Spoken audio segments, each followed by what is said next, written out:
Welcome to Black History X, where we explore the defining moments that shaped history.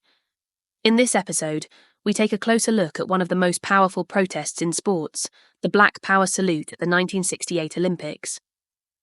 Join us as we uncover the story behind this iconic moment and its lasting impact on sports and social justice. Fact 1. Tommie Smith and John Carlos raised their fists on the medal podium to protest racial discrimination, poverty, and oppression in the US and worldwide. Their silent gesture was part of the larger Olympic project for human rights, which aimed to use sports as a platform for civil rights activism. Fact 2. Smith and Carlos carefully planned their podium appearance to symbolize their message. Black gloves, raised fists symbolizing black power and unity. Black socks with no shoes represented black poverty in America. Beads and scarves honored victims of lynching and racial violence.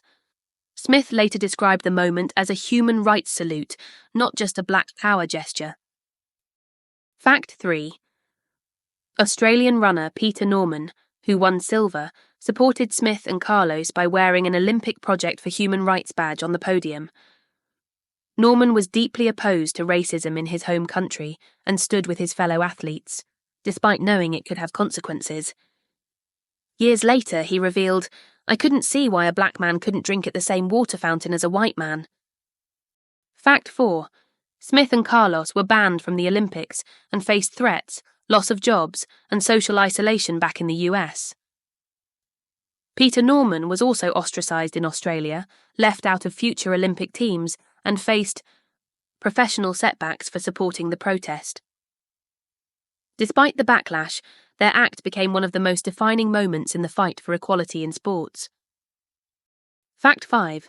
Tommie Smith and John Carlos were eventually recognized as civil rights heroes and received the Arthur Ashe Courage Award at the 2008 ESPY. In 2012, Australia apologized to Peter Norman posthumously for the way he was treated.